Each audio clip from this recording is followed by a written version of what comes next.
Hello friends, today's session will deal with group formation and structure. We will also be looking at the influence of position, roles, status, norms and rank for their influence in group behavior. To begin with, when people come together and form groups, they do it for a specific purpose. It could be something very well defined like completing a task or dealing with a project or attending a meeting for a specific purpose, or it could be something not very well defined such as having common likes and dislikes or a group of people coming together for a social cause.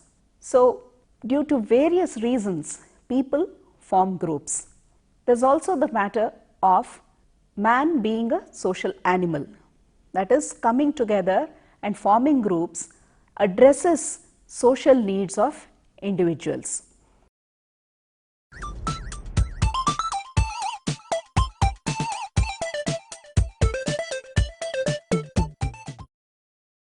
Group formation usually goes through certain stages.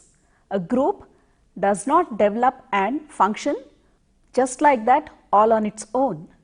It goes through certain stages, and irrespective of the reason why people come together and form groups, generally group formation goes through certain well-defined phases.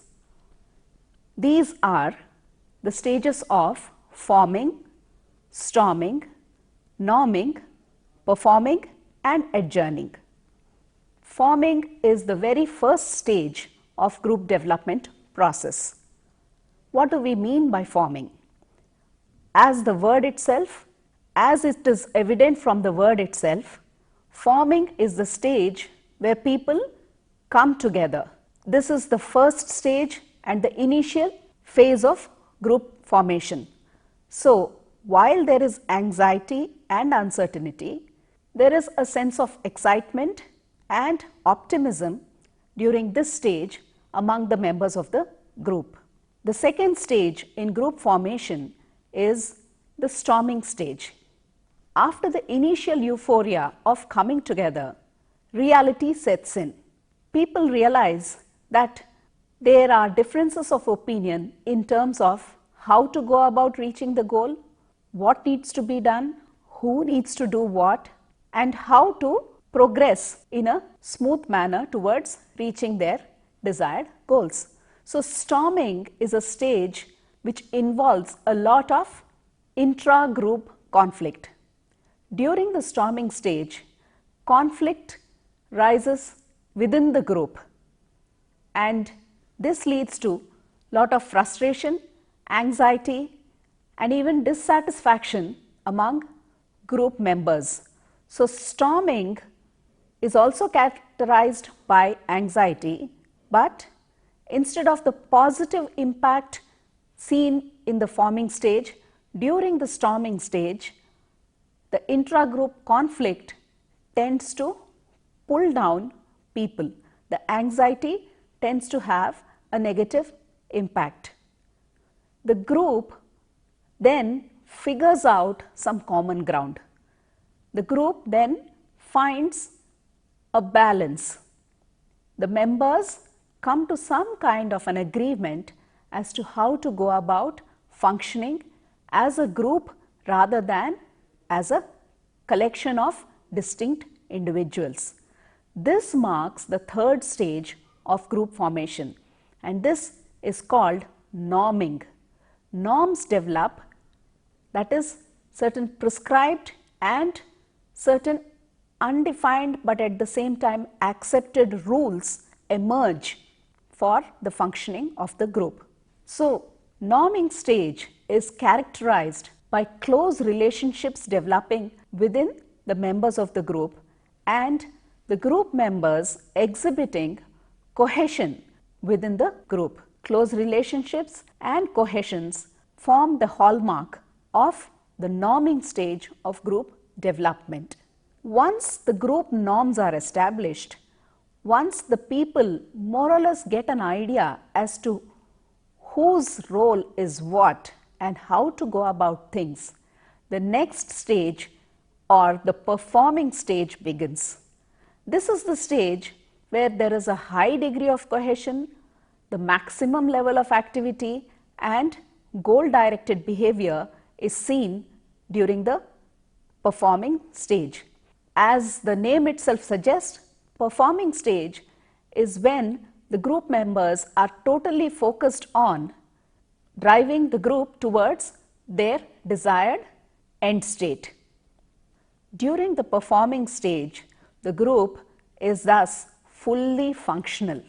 We see various traits and characteristics of groups such as cohesion, teamwork, leadership being displayed during this stage of group formation.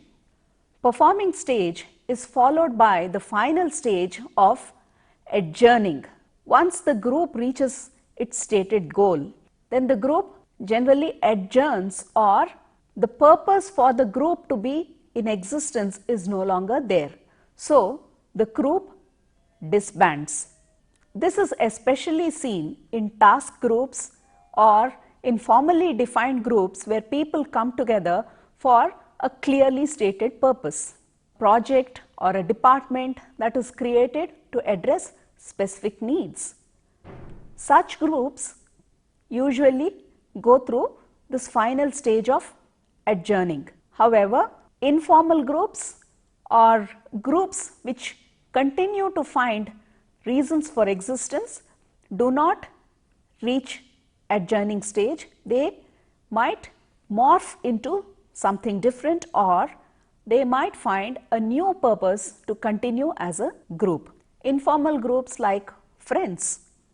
What actually defines, or what is the reason why people come together, why they develop friendships? A group like a group of friends serves multiple purposes. So, such groups tend to continue for a much longer period of time, and so the stage of adjourning may not be well defined or very evident in such groups. In groups which do go through the adjournment stage, separation anxiety marks this stage. People are more interested in winding up their activities, and anxiety related to the fact that they will no longer be coming together and working. This particular set of people, this particular group of people will no longer be functioning together, and so there is a degree of separation anxiety seen during the adjourning stage.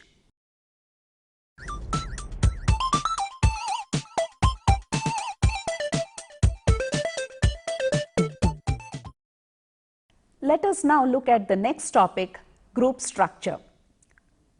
Groups function effectively when there is some kind of structure. What do we mean by structure? Structure gives the form to the group. Structure clearly defines who is what, how things need to be done, who has status, what role do people play, what is the position of each individual vis-a-vis the others, who gets to make the decisions, how is it done. So, all these issues are well addressed when there is a well defined structure to the group. So, group structure is an important concept we need to look into. Ad hoc and newly formed groups find it difficult to orient themselves towards the task on hand because there is lack of clarity in terms of how to proceed with it and who gets to do what. So, in terms of productiveness, productivity, ad hoc and newly formed groups, due to the lack of structure, fail as compared to well established groups with clearly defined structures. The newly formed groups start functioning only once they have achieved some kind of structure. So, structure is very important for all group processes, including problem solving and decision making. A group consists of a mix of individuals with various personality traits. So, a group also contains some clearly defined roles. Now, what happens when there is a mismatch between the personality traits and the roles defined in the group? I, for example, might be a very aggressive kind of a person, but suppose I am expected to be very submissive and very calm in terms of my interactions with clients. So, my role as a member of the group called the work group demands that I be passive and take on a passive role, whereas by nature aggression or aggressive type of behavior is what dominates my personality. So, in such cases, what happens? Studies have shown that individuals with personality traits which do not match with the roles prescribed in the groups find a way to fit into the group when there is clearly defined structure in the group. So, the structure actually helps individuals to find a way to acquiesce to the requirements of a group. Hence, individuals are capable of learning how to use the structure to fit into their prescribed roles. Now, groups could have a centralized or a decentralized structure in terms of their decision making. So, would the structure of a group impact the performance? This is a question that several studies tried to address. And what did they find? They found that in terms of simple problem solving exercises, or when the issues that need to be dealt with are simple, in such cases a centralized group was found to be more effective rather than a decentralized group in terms of response, in terms of the time taken to reach a solution, and in terms of action or delivery of the solution to a specific problem solving situation. Centralized groups were found to be more effective than decentralized groups when the problem on hand was a simple one. But when the group is trying to address a complex problem, decentralized decision making was found to be more effective. A decentralized structure, in fact, helped in finding multiple solutions and thereby quickly reaching a more workable solution when the problem on hand was complex. Researchers and psychologists have opined that since our real life involves complex problems, since there are multiple issues and variables affecting any given situation, in fact, decentralized structure in groups would probably be more effective in ensuring that the groups can work cohesively towards their goals. Studies have found that centralized groups are better in terms of speed and avoidance of errors when there are simple problems on hand. But in every other instance, in every other situation, decentralized groups are in fact far more effective.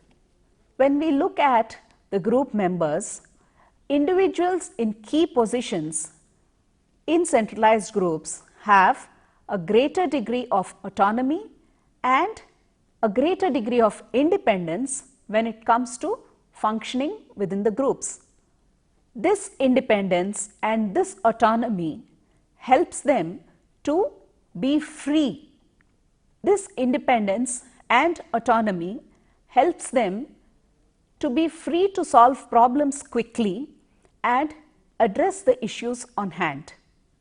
A simple problem involves limited information, and since limited information needs to be coordinated, in a centralized group, individuals are far more effective because of the autonomy, because of the independence afforded, and given that the information that needs to be coordinated is limited, key people in centralized groups could help in the decision making process far more effectively and in a time bound manner.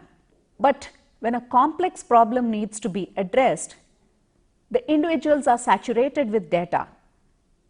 This excess of information that needs to be organized, filtered and sorted out while addressing the problem actually makes it complex for the person to handle and reach a decision, solve a problem. So, centralized groups vis-a-vis decentralized groups are less effective in terms of solving complex problems. However, later studies have contradicted these results, and they have proved that centralized groups are better at decision making as compared to decentralized groups, irrespective of the kind of problems in hand. The advantage that decentralized groups have is in terms of dealing with the environment, is in terms of their flexibility. Since the decentralized groups are more flexible, they are better equipped to deal with environmental changes. This in fact is closer to how things happen in a real world as compared to an experimental situation. A real world involves lot of changes in the environment, involves a more dynamic environment. So, flexibility within the groups as accorded by a flexible structure like decentralized groups would actually be handy and would actually improve group performance rather than centralized groups. So, decentralized groups are better equipped to adapt to novel situations. Further, decentralized groups are also found to be more open to feedback. The flexibility element ensures that their openness to feedback actually improves group performance. So, group structure in terms of whether the group is centralized or decentralized has an impact on the effectiveness of group performance.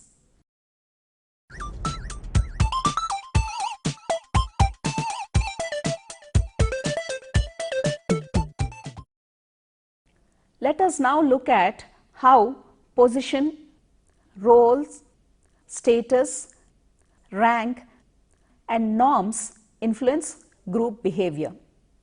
What is position? Any social unit can be divided into positions. For the sake of simplicity, let us consider a social unit family.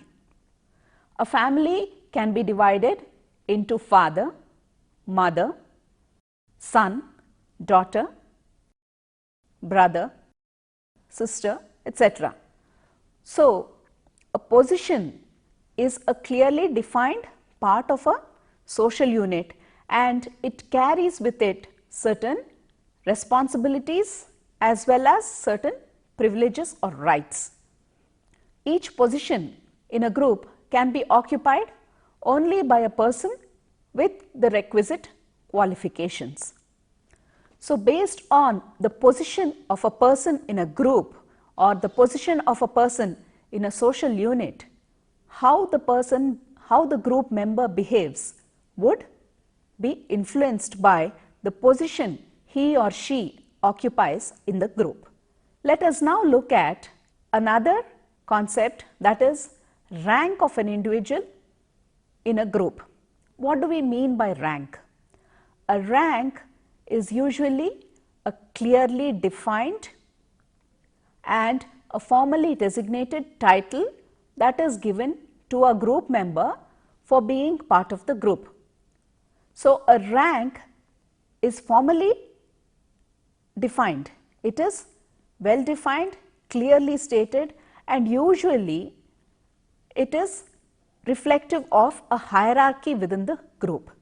For example, the rank of a colonel in an army. So, whenever we meet someone, say Colonel so and so or Lieutenant so and so, we understand the person as having a certain rank within the organization or within the social unit called army. Every rank has a clearly defined place within that hierarchy. Let us now look at the concept of status within group and the influence of status upon group behavior. Status refers to an individual standing in a hierarchy. What do we mean by status? Status is a combination of where a person figures within a hierarchy and how a person is perceived in the context of the group by other group members and relevant others. So, while position refers to a place in a social system, status refers to the amount of prestige that may be attached to a person in that particular position and fulfilling a certain role. So, status refers to the added element of prestige that comes into the picture. Status of a position is hence explained and defined in terms of power, prestige and exclusivity. An individual's status in a group is always dependent on how others perceive him vis-a-vis the rest of the group. So, status is always dependent on the perception of others. Groups always have differences in terms of the status accorded to members within the group. Sometimes it is due to the variety of positions in the group. At other times it is due to various other reasons, other factors such as the knowledge the person brings into the group, how long a person has been associated with the group, individual contribution and a variety of factors. Studies of group behavior have shown that higher status is accorded whenever there is seniority in the group. In other words, when a person has been associated with the group for a very long time, then the person is accorded higher status. If I have to explain this in terms of an example, let us consider two managers in an organization. Both carry the same designation and both are probably seen as equals in terms of the hierarchy or the position within the organization. But one member has been with the organization for the past 1 year, whereas the other person has been with the organization for the past 5 to 6 years. Now, the status accorded to a senior member is higher as compared to a status of the person who has been with the same organization or the same group for a shorter duration. So, status within a group is higher for a person who is senior in terms of their association with the group. Physical attributes also have an impact on the status accorded within a group. Attributes like height. Someone who is taller is seen and is accorded higher status than another group member who is shorter in stature. While this physical attribute may or may not really impact a group member's performance, studies have shown that physical attributes like height do have an influence on the status accorded within a group. People who are perceived as representative of the group are accorded higher status within the group. So, people who are seen as representing all that the group stands for are given higher status as compared to other members in the same group. In fact, studies have shown that people behave differently depending on the status accorded within the groups. People with higher status are found to act differently, behave differently as compared to those with a lower status. People with a lower status in a group tend to confirm more, tend to agree more in the context of group decision making and in the context of behaving or their behavior within groups as compared to people with higher status.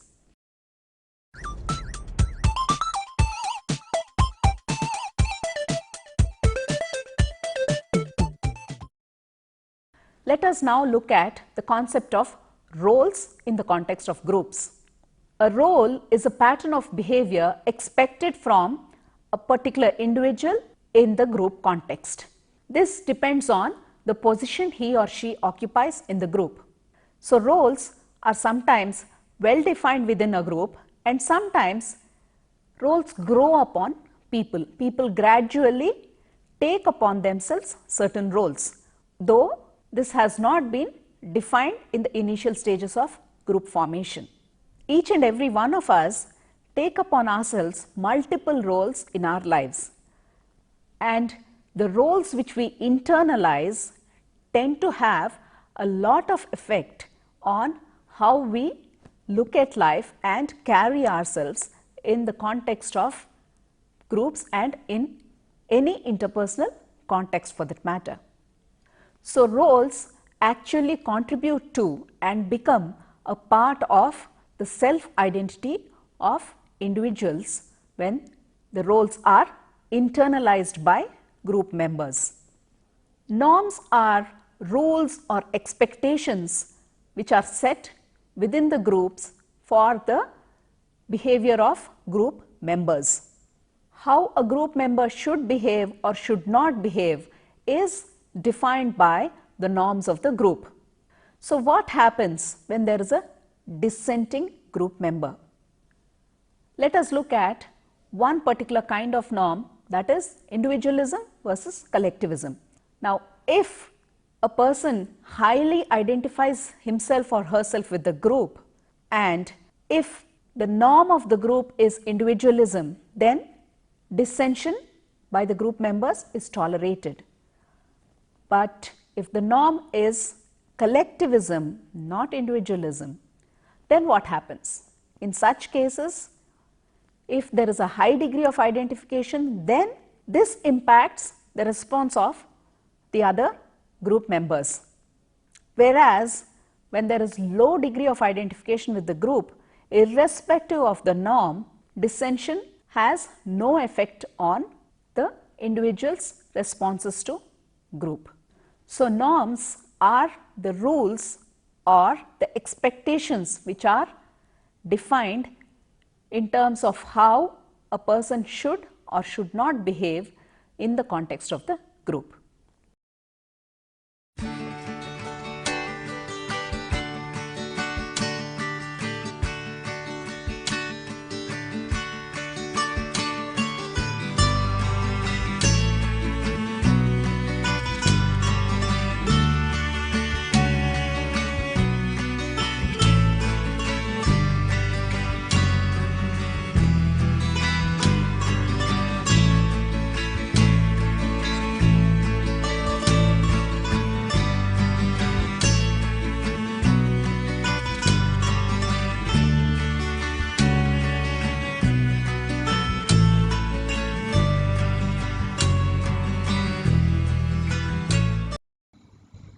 Group structure and group formation.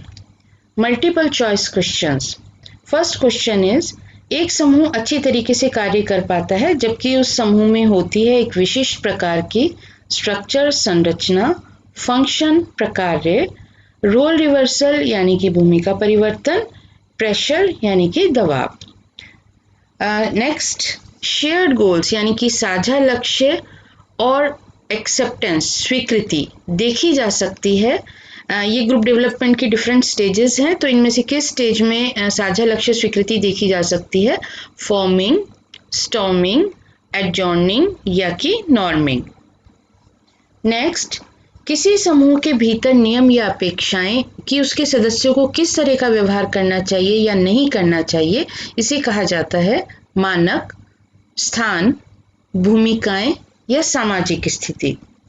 Next question is, एक dash व्यवहार का एक ऐसा pattern है जो किसी व्यक्ति से आमतौर पर उस स्थिति के आधार पर अपेक्षित होता है जो वो समूह में रखता है। लोग उन्हें आंतरिकृत करते हैं और यह उनकी पहचान का हिस्सा बन जाता है। इसे कहा जाता है मानक, स्थान, भूमिकाएं या सामाजिक स्थिति। नेक्स्ट, जबकि डैश समूह प्रदर्शन में श्रेष्ठ हैं, केंद्रीकृत समूह में प्रमुख पदों पर व्यक्तियों को अधिक स्वायत्तता है और वे अपेक्षाकृत स्वतंत्र हैं। इनके ऑप्शंस हैं विकेंद्रीकृत, व्यक्तियों में, विशाल, अस्थायी। शॉर्ट टाइप क्वेश्चंस आर, समूह गठन या समूह निर्माण से आप क्या समझते हैं? नेक्स्ट, समूह विकास के विभिन्न चरणों पर चर्चा करें। नेक्स्ट इज, समूह संरचना में व्यक्तिगत भूमिकाएं यानी कि रोल्स कितने महत्वपूर्ण हैं? नेक्स्ट क्वेश्चन, केंद्रीकृत और विकेंद्रीकृत समूहों के बीच अंतर करें। नेक्स्ट, एक समूह में भूमिका यानी कि रोल से आप क्या समझते हैं? Thank you.